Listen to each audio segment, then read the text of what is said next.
Hi, how are you? Hi, Taye. How are you? All is well, all is well. Thank you so much for taking out time to come on the platform. I really appreciate that, and I look forward to hearing about the amazing work that you've been doing. Oh, thank you so much for having me. I'm absolutely delighted to be here. It's definitely an honor. To give you a heads up, I'm in Madagascar. I'm in East Africa, so it's not as Uh-huh. technologically advanced. So if we get disconnected, you can continue to talk, and I'll edit it before I put it Okie dokie. Good to know. Thank you. What time out. All is it right. there? It's about 8 o'clock. Uh-huh. Okay. Yeah, PM, PM. Okay, so for the viewers who may not recognize you, could you let them know who you are, where you're from, and definitely what do you do? Yeah, my name is Karen Redrobe. I'm a professor of cinema and media studies at the University of Pennsylvania in Philadelphia, in the United States. And this is my 21st year at University of Pennsylvania, but it's been an exciting moment of transition for me because I spent the first 20 years of my career in the history of art department. And the whole time I've been there, my colleagues and I have been working to create a new department of cinema and media studies. And we just launched that last year. So I moved my position into this new department, and we're in the process of building this. And we have a new PhD program and a new kind of collective of faculty members. But I am originally from the UK. I grew up in Liverpool and Manchester. I was born in Liverpool. All my family is from Liverpool. And I left the UK in 1992 and have been in the United States ever since. And I guess Wow. to answer the question, what I do, I teach cinema and media studies. I describe myself as a feminist film theorist. And a lot of my work takes place at the intersection of histories of violence, histories and lived experiences of gender, and different questions around media, and often involving contemporary art as well. Wow. Okay, that's really amazing. I take my hat off to you. You've been doing this for a while. Yeah, I old guess lady. no, it's all good. So I guess my next question is, when did you develop this passion for art? Was this something that you were interested in as a child, or did you kind of get into it later in life? Uh-huh. It's an interesting question. I've had a complicated relationship to art. Growing up, I didn't really go to museums, and really, my family did not know about art. So it wasn't part of my kind of environment. I went to schools in inner city Liverpool and Manchester, public schools, and what they did have, especially Manchester, had a really fantastic public school music education program. So I learned a lot of different. It's like I first of all started with I learned the piano at home. My mom and dad got me piano lessons, and I learned first of all the violin, and then I had to go at the trombone, and I ended up playing the double bass for a long time. And really through playing with like young people in orchestras, and I had a next door neighbor who was very involved. She'd actually escaped Nazi Germany. She was in her 70s when I met her. But she had been an actress with Brecht, the German dramatist, and was very involved in theatre and music in Manchester. And so even when I was like 10 years old, she started taking me to a lot of different free concerts and amateur plays and things like that. So she let me understand that one of the ways to deal with the complexity of life and history was through art, through the arts. And as a young person, I mainly experienced that through music and theater. And then when I went to college, I studied English literature, and I was always a reader. I always loved reading. And it really wasn't until I was in grad school and I started working on my dissertation, which was going to be about the Victorian novel, that I started noticing that there were these characters who just disappeared, and mainly female characters. And I started becoming interested in these vanishing women. And that became my topic. And I started looking at magic archives, mainly in the UK, but also in the US, and looking at these histories of Victorian magicians. And I learned that many of them became filmmakers. And that led me into the world of film history, which I really had not thought about very much before that moment. And it was through starting to work on film and especially becoming interested in more experimental avant-garde films that I learned how important the intersection and conversations between filmmakers and artists was. And that kind of opened a whole other world. And I met colleagues in the field of art history who were thinking about photography, which became really interesting to me, and thinking about things like performance artists and people who are doing all these different kinds of things that I really didn't know about. And so that it was really thinking about magic that opened this world into the visual arts that I have been very interested in, and I have found to be a very important part of just my personal life as well as my professional life in terms of grappling with what the world presents us with. Wow. Okay, that's definitely interesting. Now, you actually wrote a book about this, So the my first vanishing. book came out of my dissertation. It was called Vanishing Women: Magic, Film, and Feminism. And I was interested in that book. I mean, it's partly tracing something of a history of how what was happening politically and demographically and ideologically in Great Britain and in their kind of empire that they claimed. How these questions of presence and absence and appearance and disappearance, and how their fantasies of making people go away at will, how that played out in popular entertainment. And so I was interested in kind of moving between the realms of the popular and popular kind of fictional narratives or scenarios, and what how that sense of like what it meant to be present as a human being, how that registered at different historical moments. Yeah. Okay, okay, I got you. Now, yeah, I mentioned the cinema and media studies. Now, what do the courses consist of in that department? Well, we teach all kinds of things. I work with colleagues who do, one of the things I love about this field of study is that, well, for one thing, cinema and media is something that is a part of many people's lives, like on their phones, on their computers, but also like outdoors, like people experience movement just through ads, through podcasts, that these are all these broad areas of media. Like I have a colleague, Shannon Matten, who teaches more of the media studies part of things. She works on things, she would include in her sense of what counts as media, road signs, right? A stop sign, like these messages that we get communicated it through us through these different vehicles. So our courses cover a really wide range of things. I can tell you a little bit about the kind of courses I teach. Maybe I just as part of our new department, we launched some new intro courses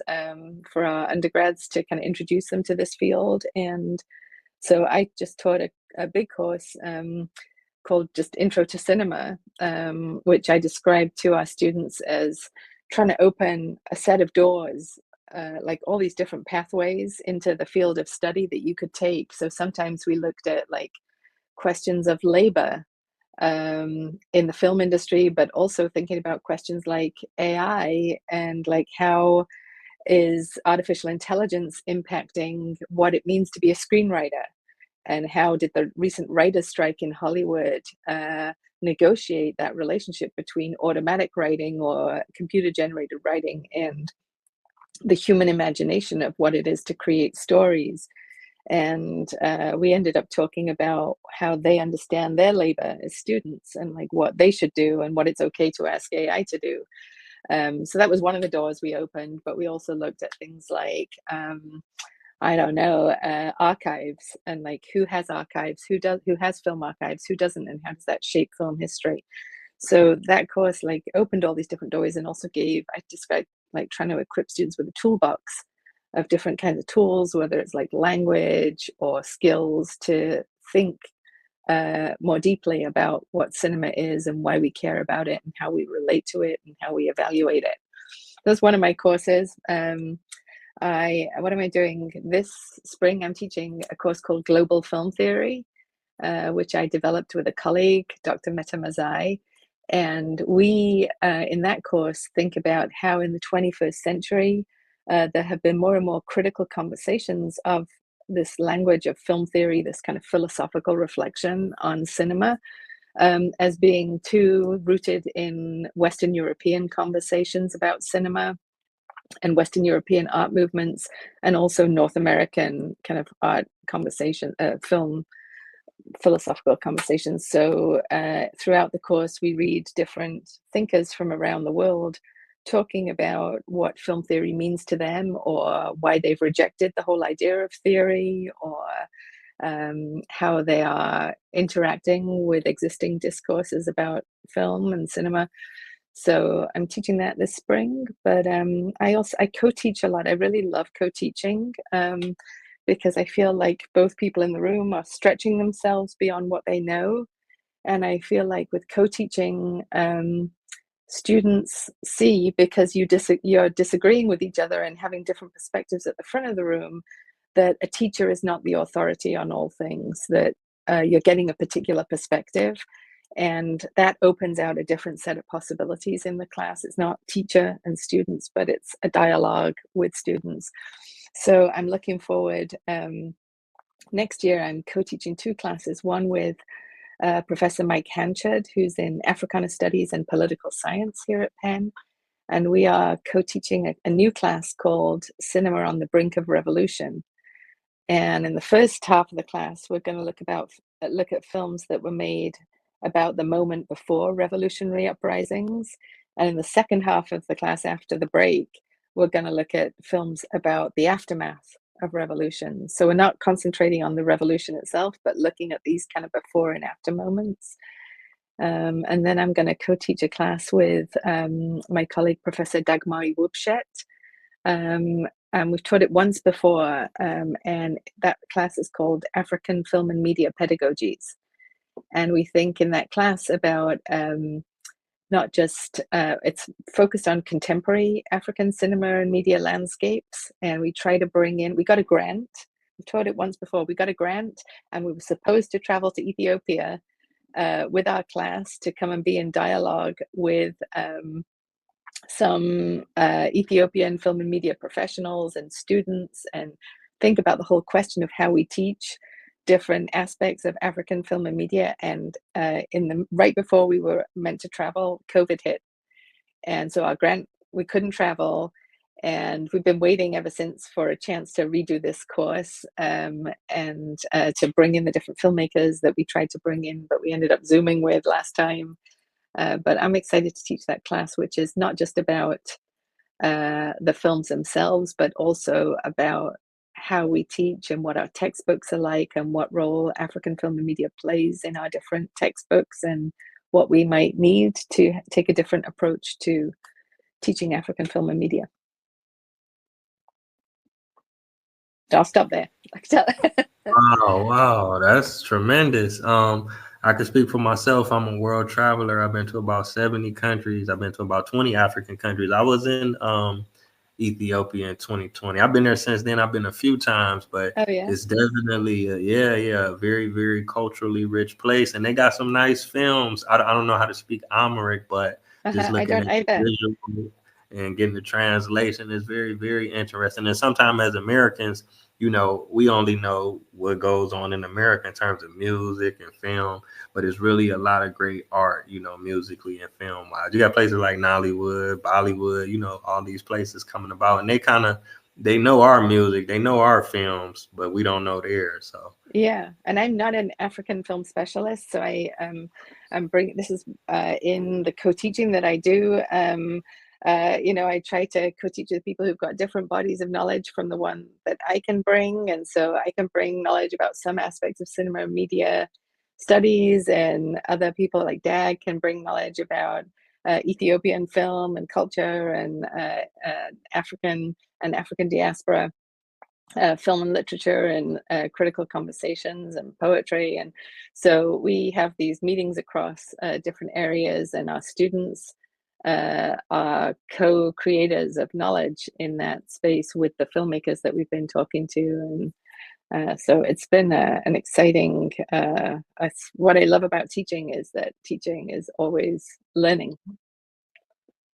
Yeah, it Yeah, definitely sounds exciting. I hope you guys yeah. make it out there soon. I look forward to hearing more about that when y'all, get it done. Now, have you ever thought about doing maybe a documentary or anything based upon your work and your research? Because there's so many interesting things that you are doing. It's an interesting question. What makes me think about making a documentary is a collaboration that I'm involved with. I'm on the board of an organization in Philadelphia that's called Scribe Video Center. And it's a really wonderful organization that was founded in the 1980s by its executive director, Louis Messiah, who's also a filmmaker. And it is one of the oldest, longest, continuously running community media centers in this country, and has been a model for community media centers in other countries. And it's very close to where I live, and I feel really privileged to be in this neighborhood with a media center like this that is really, as its name Scribe suggests, it's really focused on building media literacy in people's everyday lives, and it's focused around documentary filmmaking. So I go to events there, and I'm on the board, and I have co-taught with Louis a course on community media practice and participatory media. So all those conversations always make me think about, like, what would, if I made a documentary, what would I do myself? I think my most comfortable mode of expression is writing. Um, and so I've written in scholarly books. I really enjoy collaborations, and I enjoy kind of roundtables and conversations like this a lot. Um, but I think if I were to make a film, I thought when I finished the book Vanishing Women, at that time I took a year out of academia, and I thought I might try to write a novel um, about a vanishing woman, and to think about that through a kind of fictional form. So that was the first time I thought about moving out of the scholarly mode, and I didn't do it. But since then, I have a long-standing idea of a film that I would like to make. I mentioned this neighbor that I grew up next door to, her name was Gerda Redlich, the actress.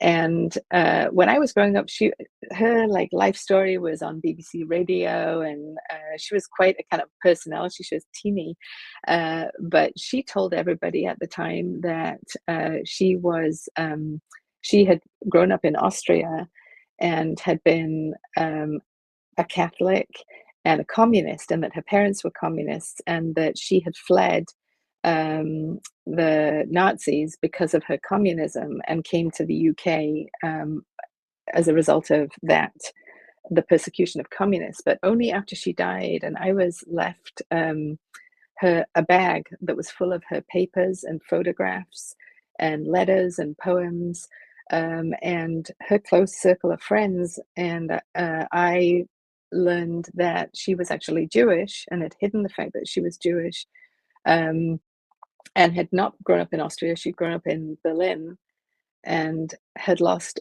almost all of her family members in the Holocaust, and had fabricated a quite different life story for herself to hide the fact that she was Jewish. And she had developed that when she came to the UK, first of all, because of British anti Semitism. And so she didn't want people to know that she was Jewish, but she had then made that her life story. And we later learned that her brother had found her long, long after the Second World War, and had come to her door in Manchester, and she turned him away because she was so frightened that he would reveal her true identity. Um, but so I have a lot of material related, including amazing photographs. Like she went through Paris and kind of survived by becoming a kind of nude model, and I have all that body of material. And so she has a very interesting life that has got this kind of fictional aspect of a fiction that she lived, and um, there's a kind of archival aspect to her story. And I know from doing some preliminary research that there is information in German archives about her family members that she lost. So I do think at some point, I think a documentary film would be a really great way to bring her story and the complexity of how to tell it, because it's got a fictional version that is partly true because it's what she lived. I think a documentary would be a great format for that material to share that with the wider world. And I have a tape recording of a radio interview that she did with Radio 3, where she tells her own story. So I also have her voice on tape, which I think would be much better to share rather than writing that down. I really feel like an audio visual medium would be so good for um, so again with that, because I'm not a filmmaker, and one of the things that's held me back is I don't want to make a bad film about life. I want to do. She was really brave and really inspiring, and I feel like she kept me alive by sharing all these wonderful experiences of music. She taught me so much about music and literature that I want to do her life justice. So I sometimes think maybe it would be better for me to collaborate with somebody who's got more skills than I would have as a beginner to do that properly. But I'm very keen to do that before I pop off this earth. Wow, wow. I mean, that's a tremendous responsibility, but who better to do it than you? I would definitely look forward to that. I hope to make it happen. Like you say, even if you collaborate with somebody, I'm sure it'll turn out Yeah. great, great. Let me Yeah, I see. think my next, Mhm. whenever I get a sabbatical next, I'm thinking that I would like to spend it in some of the German archives doing that primary research to see what I can find out about her family and kind of build out my knowledge of what actually happened. And then think about how to maybe, I was thinking that I would maybe try and write a screenplay for a documentary and then find a filmmaker to collaborate with about how to bring that to life. Yeah.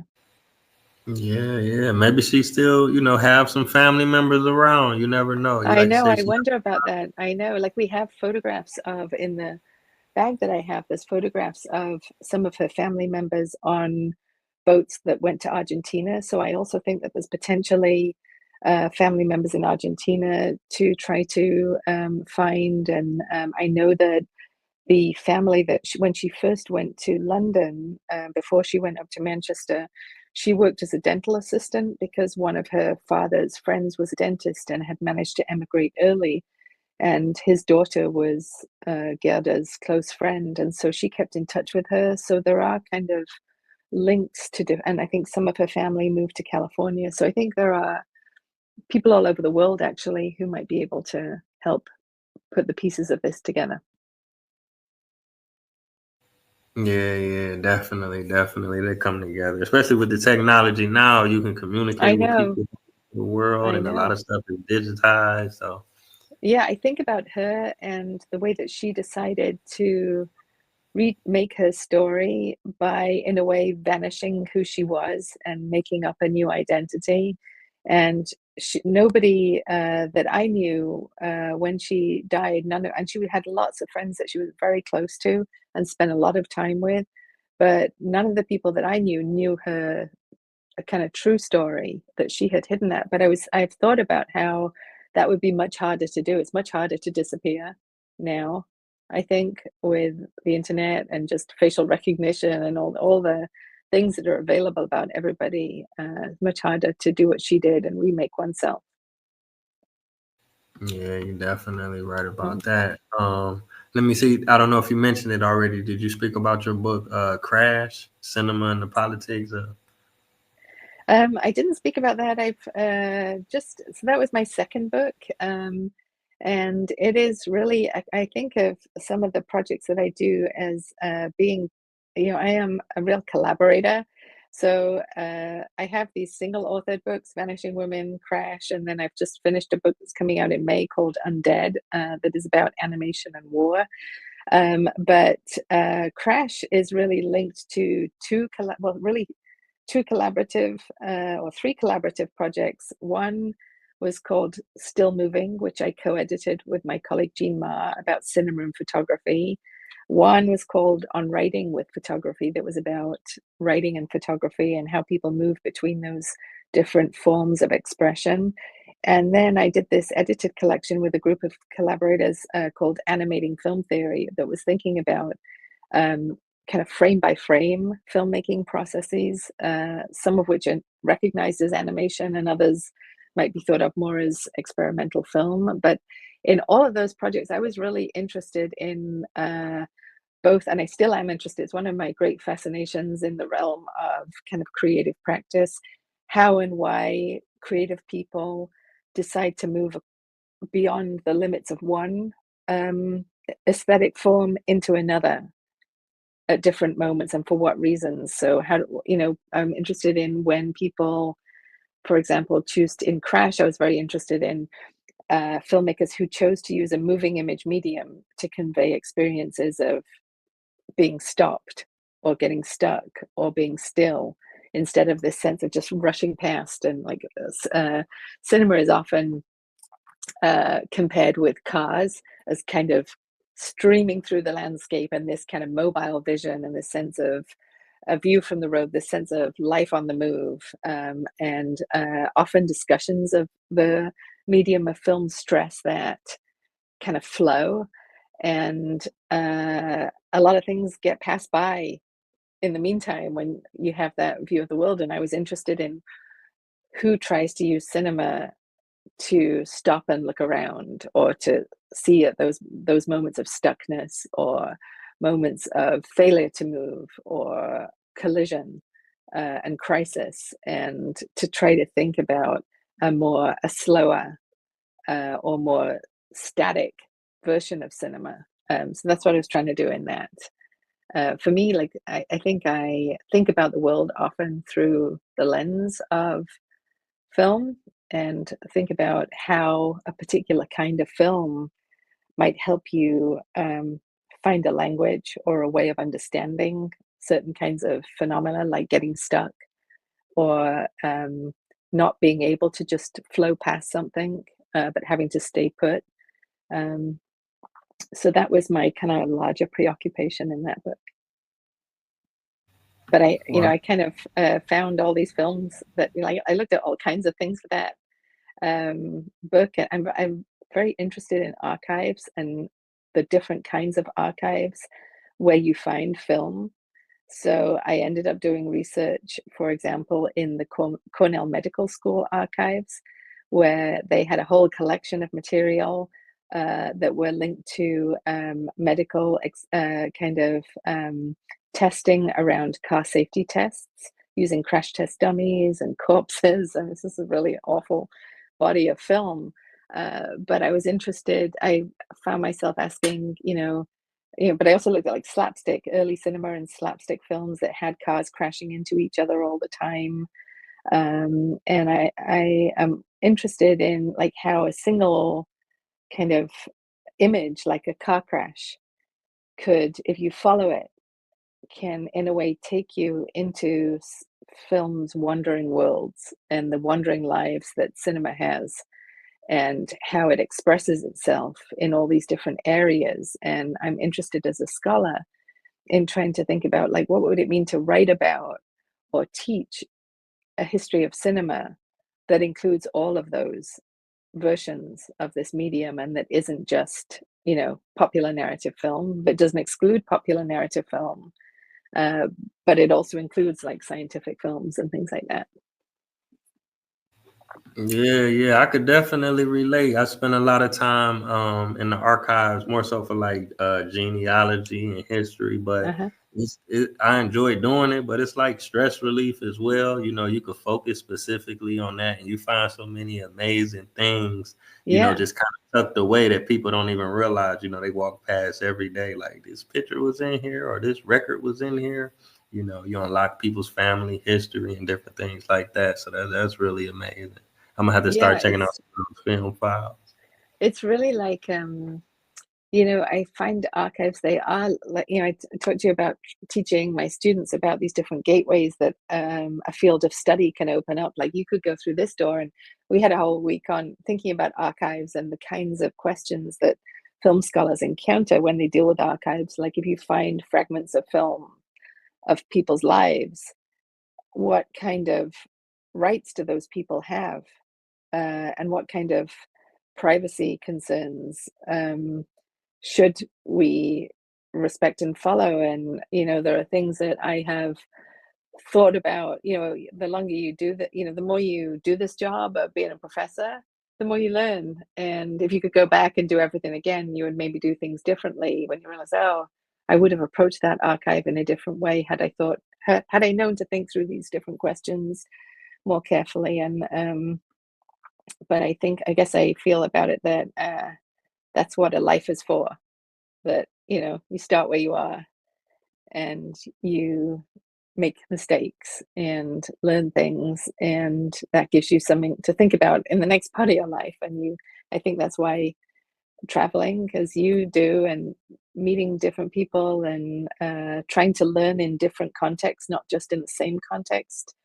I think what that has taught me, like learning in these, like either whether it's through co-teaching or working in different archives or with different communities of people, it teaches me different aspects of what have not understood, um, either in the way that other people understand something, or as fully as maybe I would have liked to, or it lets me see the shortcomings of my own education.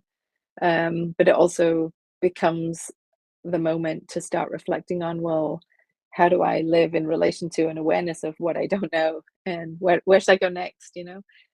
So I think I experience being a teacher and a scholar as something that is both, it's really exciting, and I feel a great privilege to be allowed to learn with students and other colleagues, but it's really humbling as well, because you're always like, oh, okay.